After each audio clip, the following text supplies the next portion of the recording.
নমস্কার, আমি সুমনা। আমার নতুন একটি ভিডিওতে তোমাদের সবাইকে স্বাগত জানাই। কেমন আছো তোমরা সবাই? আশা করি তোমরা সবাই খুব ভালো আছো। আমরাও ভালো আছি। আমরা বর্ধমান এসেছি। আগের দিনের ভিডিওটা যারা যারা দেখেছো তারা তো সবটাই জানো, সবটাই তোমাদের সাথে ডিটেলসে শেয়ার করেছি। আর তেমন কিছু বলার নেই। যারা এই ভিডিওটা দেখছো আর আগের ভিডিওটা মিস করে গেছো, প্লিজ একবার গিয়ে আগের ভিডিওটা দেখে নাও, তাহলে সব কিছু বুঝতে পারবে। আমরা আজকে বর্ধমানে অনেক সকালে পৌঁছেছি। ওই 9:30 মতো বাজছিল, তখন বর্ধমান পৌঁছে গেছি। আমাদের যে সমস্ত কাজে আমরা এসেছি বলতে পারো তার কিছু অংশ কাজ আমাদের হয়েছে, এখনও অনেকটাই বেশ কাজ বাকি আছে, ম্যাক্সিমাম কাজটাই বাকি রয়েছে। টাউন হলের মধ্যে বসিয়ে রেখেছিলাম মাকে আর রশ্মিকে। ওদের দুজনকে বসিয়ে রেখে আমরা দু বোনে কাজ করছিলাম। এই যে তোমরা অশ্মি রানীর কাণ্ডটা একটুখানি লক্ষ্য করলে, ওই ভারী ভারী দুটো ব্যাগ উনি বয়ে নিয়ে আসবেন, মামনিকে কিছুতেই বইতে দেবেন না। যাই হোক, চলো, সকাল থেকে তো টাউন হলে অনেকক্ষণই সময় কাটালাম, এখন আর টাউন হলে সময় কাটালে চলবে না। এখন আমাদের মেন কাজের উদ্দেশ্যে বেরিয়ে পড়তে হবে, যে কাজের জন্য এখানেতে আসা। তাই 3 জনে মিলে, 3.5 না 4 জন বলবো, যাই হোক, অশ্মি আমাদের ছোট প্যাকেট দেখতে হলে কি হবে, ছোট প্যাকেট হলেও সে বড় ধামাকা। ও তো ভীষণ খুশি। আমরা তো এত কাজের মধ্যে এসেছি, কাজগুলো মেটাতে হবে, 3 জনে মিলে এসেছি, কিন্তু ও জানে ও বেড়াতে এসেছে। এই যে আমরা এসেছি একটা ব্যাংকে, যে ব্যাংকে আমার বাবার অ্যাকাউন্ট ছিল, সেখানেতে কিছু কাজ আমাদের ছিল পেন্ডিং, সেই কাজগুলো আমাদেরকে করতেই হতো। ম্যাক্সিমাম কাজ আমার বোন করে ফেলেছে, শুধুমাত্র আমাদের কিছু সিগনেচার, এটা ওটা টুকিটাকি ডকুমেন্ট ভেরিফিকেশন এটা ওটা ছিল। তো তার জন্যই এই ব্যাংকে আসা। তবে এই ব্যাংকে আমার একজন ইউটিউব ফ্যামিলির সদস্যর সাথে দেখা হয়ে গিয়েছিল, তিনি এখানেই কর্মরত। দেখা হয়ে খুব ভালো লাগলো। যাই হোক, এখানে জানো আমরা এখন ম্যানেজারের রুমে বসে আছি। এই ব্যাংকের যিনি ম্যানেজার, আমি বিশ্বাস করো এই রকম ম্যানেজার এই ভূভারতে কোথাও দেখিনি। আমার অ্যাকাউন্ট আছে, অশ্মির বাবার অ্যাকাউন্ট আছে যে সমস্ত ব্যাংকে, সেই সমস্ত ম্যানেজারের সাথে তো মোটামুটি কয়েকবার দেখা সাক্ষাৎ হয়েছে, তো তাদের ব্যবহারও দেখেছি। কিন্তু এই ব্যাংকের ম্যানেজার, এই রকম ম্যানেজার আমার মনে হয় না আর কোনো ব্যাংকে আছে। যেমন সুন্দর ব্যবহার, তেমন সুন্দর আচরণ, মানে এত সুন্দর ব্যবহার আমি কখনো দেখিনি। এবং উনি যে সমস্ত কাজগুলো করছিলেন, ওই কাজগুলো যে কোনো ম্যানেজার করে তো সেটাও কখনো দেখিনি। হয়তো এটা ওদের নিয়ম বা এটা ওদের ডিউটি, কিন্তু আমার অনেক যে ডিউটিগুলো থাকে সেগুলো কি সবাই আর কি ফলো করে কি? আমার মনে হয় না সবাই সবার ডিউটিটা খুব একদম পুঙ্খানুপুঙ্খভাবে ফলো করে, বিশেষ করে ব্যাংকের ম্যানেজাররা। কিন্তু এনাকে দেখে আমার পুরো দৃশ্যটাই পুরো পাল্টে গিয়েছিল। আমার মাথার মধ্যে ব্যাংকের ম্যানেজার সম্পর্কে যে আইডিয়া বা যে ধারণা ছিল, এনাকে দেখার পর সেটা পুরোপুরি চেঞ্জ হয়ে গেছে। এতটাই ভালো মানুষ উনি। ওনার কেবিনেতে ম্যানেজারের রুমে আমরা প্রায় ঘন্টাখানেক বসেছিলাম। কিছু কাজ হচ্ছিল, কিছু ডকুমেন্ট ভেরিফিকেশন, পলি অ্যাপ্লিকেশন লিখছিল, হ্যানা ত্যানা যে সমস্ত অফিসিয়াল কাজগুলো হয়ে থাকে সেইগুলো আমাদের বারবার এখানে তো করছিল, ভুলভ্রান্তি হচ্ছিলো, আবার ঠিকঠাক হচ্ছিল। সমস্তটা ম্যানেজার আমার বোনকে হাতে ধরে শিখিয়ে পড়িয়ে করে নিচ্ছিল, যেটা আমার মনে হয় না কোনো ম্যানেজার করে। সেই জন্যই আমি তোমাদেরকে বারবার এতটা কথা বলছি। তোমাদের দাদাভাইকে আমি বললাম ওই ম্যানেজারের কথা, সেও অবাক, ব্যাংকের ম্যানেজার আবার এরকম হয় নাকি? হ্যাঁ হয়, আমি ওনাকে দেখার পর বুঝলাম। যাই হোক, ম্যানেজারের রুমে এরকম একটা সোফা রয়েছে, আমরা তো চেয়ারে বসে রয়েছি। এই সোফাটাকেই অশ্মি ওর ঘর বানিয়ে ফেলেছে। কি মজা মস্তি কী না করেছে এই ম্যানেজারের এই রুমের মধ্যে যে সোফাটা ছিল তাতে। যখনই কোনো লোকজন আসছে তখনই উনি শান্ত চুপচাপ বসে যাচ্ছেন, যখনই একটুখানি ফাঁকা হচ্ছে উনি তাণ্ডব চালাচ্ছেন। ওকে দেখে কেউ বলবে যে এই রুমেতেও প্রথমবার এলো, এবং এটা কোনো বাড়ির রুম না, কোথাও কোনো রিলেটিভের বাড়ি বা কোথাও যায়নি, গেছে ও ব্যাংকের ম্যানেজারের রুমে বসে আছে। ও সেই সোফাতে উনি এই সমস্ত কিছু কাণ্ড করে যাচ্ছেন। জানো তো, এত দৌড় ঝাপাঝাপি এটা ওটা করতে করতে অশ্মি রানীর খিদে পেয়ে যায়। মাঝখানে একবার কান্নাকাটিও হয়েছিল খিদের জন্য। তো ম্যানেজার যিনি ছিলেন তিনি বলছেন, বাবা আর একটু ওয়েট কর, এক্ষুনি হয়ে গেছে। খুব তাড়াতাড়ি কাজগুলো করছিলেন, কিন্তু আমাদের তাড়াতাড়ি কাজ তো ছিল না, একটু টাইম টেকিং ছিল। যাই হোক, ব্যাংকের কাজকর্ম মিটিয়ে আমরা আবার টাউন হল এসেছিলাম অশ্মি রানীকে খাওয়াতে। অশ্মি রানীকে খাইয়ে এবার আমরা যাচ্ছি আমাদের মেন উদ্দেশ্যে, মেন উদ্দেশ্য মানে হলো আমরা আর একটা যে বড় কাজের জন্য এসেছি, আমার বাবার জিনিসপত্রগুলো আনতে। কিন্তু তার আগে আমি যখন আমার বোনের সাথে কোর্টের কিছু কাজ ছিল, সেই সমস্ত কাজগুলো যখন মেটাতে গিয়েছিলাম, তখন দু বোনেই আলোচনা করেছিলাম যে যেহেতু মা এসেছে, আজকে আমরা মাকে নিয়ে একটা রেস্টুরেন্টে যাব।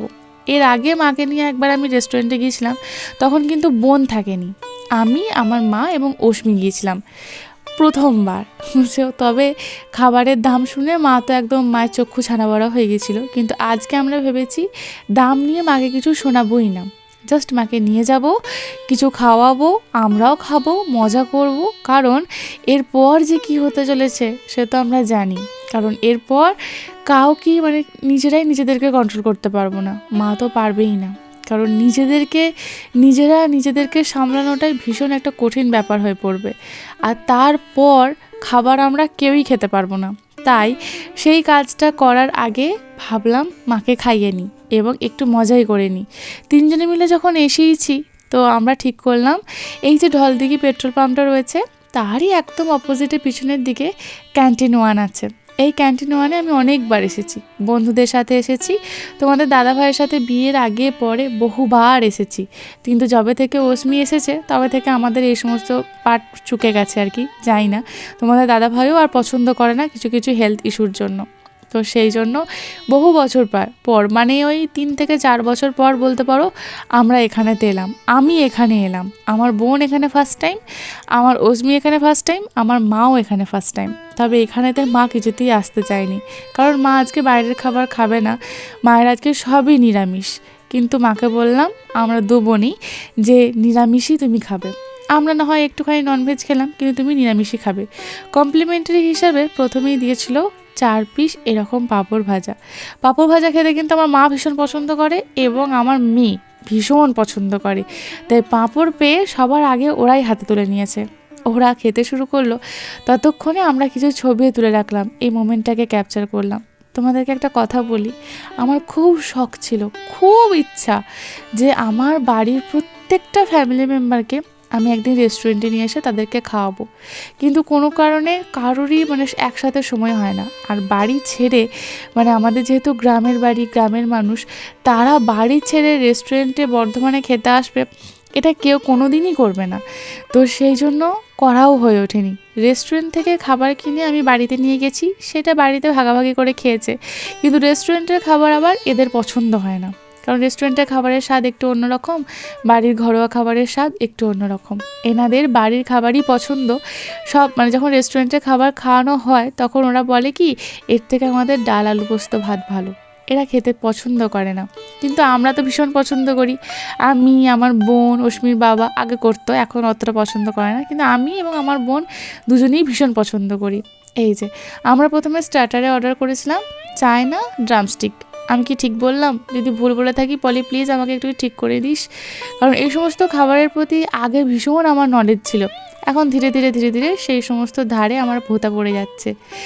অসম্ভব সুন্দর খেতে, মানে অসম্ভব, মানে আমি এটা নিয়ে যত মানে বলবো তত কম বলা হবে, এত সুন্দর খেতে। প্রথমে আমরা চিকেন ললিপপ অর্ডার করেছিলাম, তারপরে যিনি আর কি ছিলেন তো উনিই আমাদেরকে গাইড করে বললেন চিকেন ললিপপের থেকে এই চিকেন চায়না ড্রামস্টিক এটা নাকি বেশি খেতে ভালো হবে। সত্যিই তাই, অপূর্ব এর স্বাদ।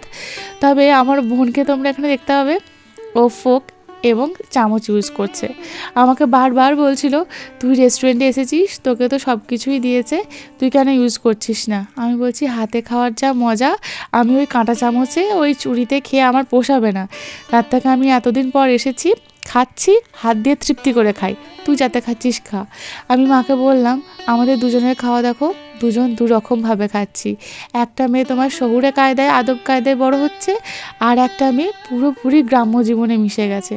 মায়ের জন্য অর্ডার করেছিলাম পনির পকোড়া, এর স্বাদও খুব সুন্দর। তবে আমরা যেহেতু চিকেন খাচ্ছি তার কাছে ওর স্বাদটা একটু ফিকে মনে হচ্ছিল, কিন্তু তা সত্ত্বেও যদি তোমরা সত্যি কেউ পনির পকোড়াটা ট্রাই করো, অসম্ভব সুন্দর ছিল। স্যালাড, পলি বললো 1 প্লেট স্যালাড অর্ডার করি।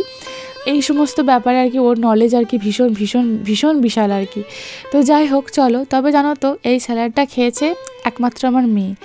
এই স্যালাডটুকুই ও খেয়েছে, অন্য কোনো খাবারে এতটুকু মুখ দেয়নি। তার কারণ ওকে এই জাস্ট টাউন হলে খাইয়েছি, তারপরেই কিন্তু এখানে এসেছি। আর ওর জন্য যেহেতু ডালিয়া করে নিয়ে গেছি, তোমরা তো জানোই একটু ডালিয়া খেলেই পেটটা কেমন ভরে যায়। আর তো ওর তো ওই এক ফোঁটা পেট, ও আর কত কী খাবে। তো অন্য কোনো কিছু খেতে চায়নি, শুধু স্যালাডগুলো মানে ওই গাজর আর এরকম কিউকাম্বার মানে শসা, এইগুলিও খাচ্ছিল।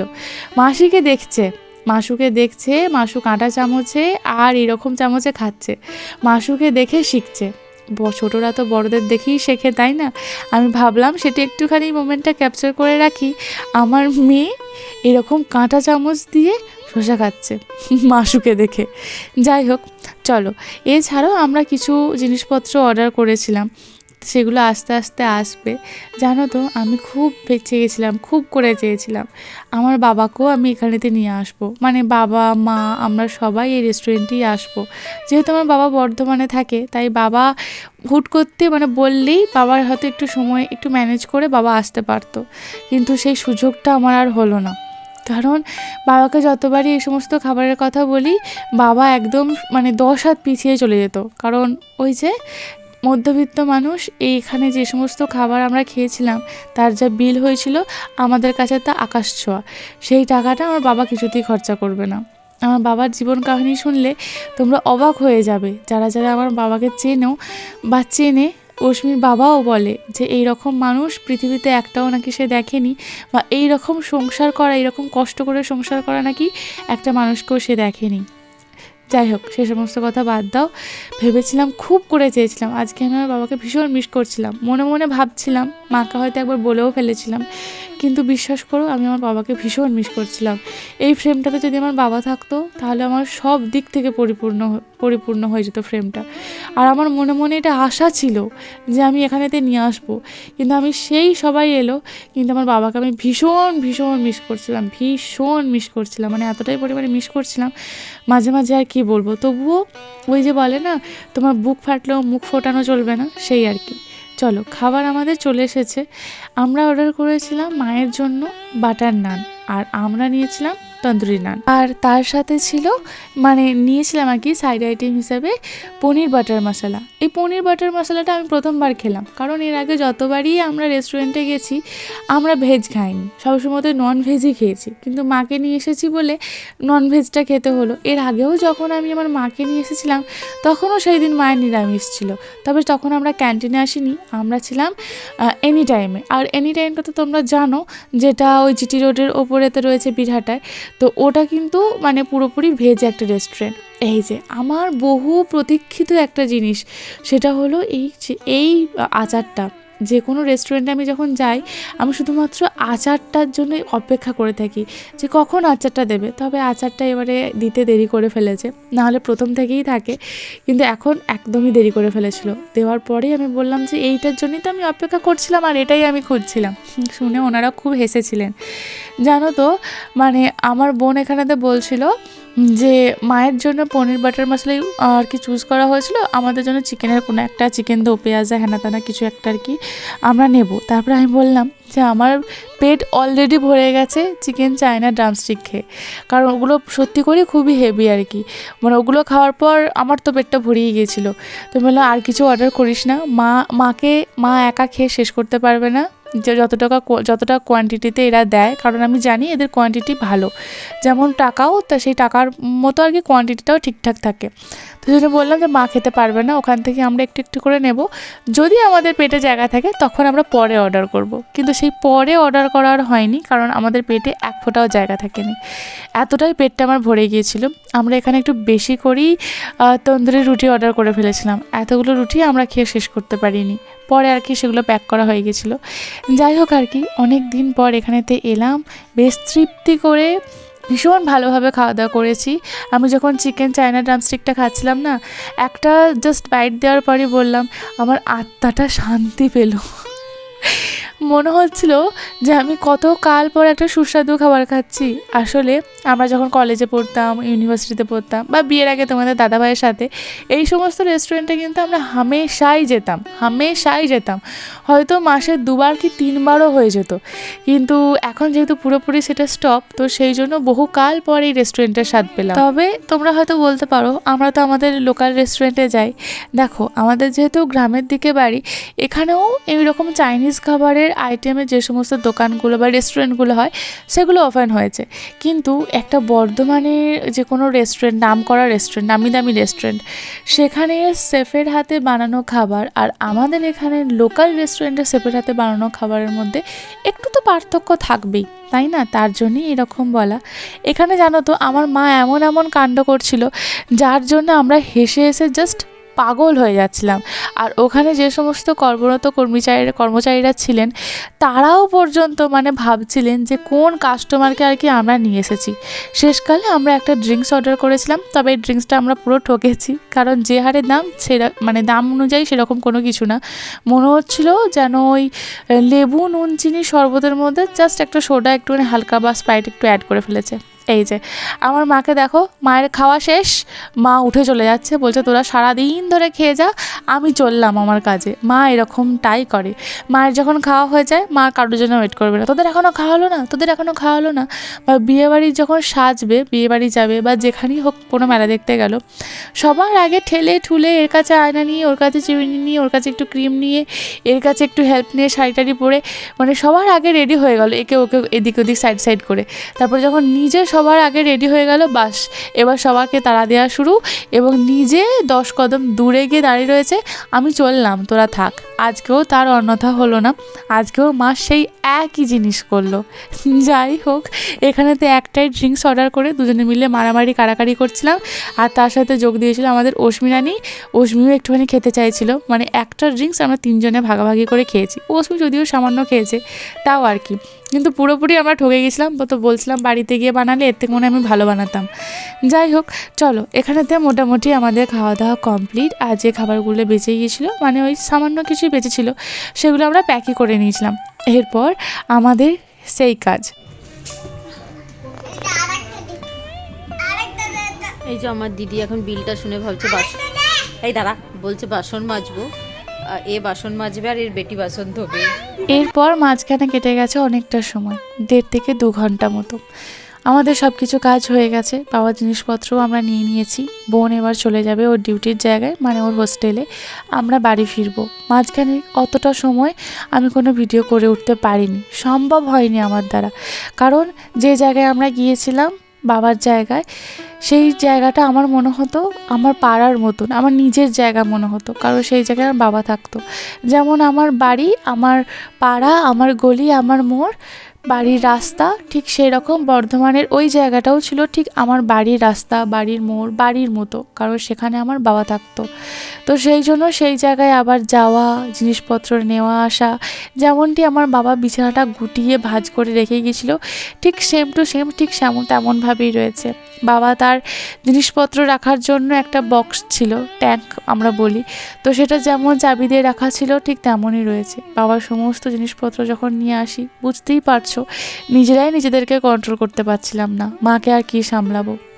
তিনজনের মুখ লুকিয়ে, মানে কে কোন দিকে যে মুখ লুকিয়ে কাঁদবে, কার চোখের কোণায় যে এক ফোঁটা জল লুকুবো আমরা, সেটাই বুঝে পারছিলাম না। তিনজনকে লুকিয়ে চেষ্টা করছি চোখের জল লুকিয়ে শক্ত থাকার, কিন্তু তিনজনই পারছিলাম না। তো সেই জন্য ভিডিও করা আমার পক্ষে সম্ভব হয়ে ওঠেনি। অতটা প্রফেশনাল তোমাদের সুমনা দিদি এখনও হয়ে উঠতে পারেনি, বা হয়তো পারবেও না। যাই হোক, বোন চলে গেল, এবার আমরা বাড়ি ফিরছি। সারা দিনের মানে অত ধকল সয়ে অশ্মিরানি আর পারেনি। সেই ভোরবেলা উঠেছে, মায়ের কোলে শান্ত একটা জায়গা পেয়ে, একটা আরামের জায়গা পেয়ে, একটা বিশ্বস্ত জায়গা পেয়ে আমার মেয়ে ঘুমিয়ে গেল। ছোটোবেলা থেকেই জেনে এসেছি, বলতে পারো জন্ম থেকেই আমরা জেনে এসেছি বর্ধমান মানেই বাবা, বাবা মানেই বর্ধমান।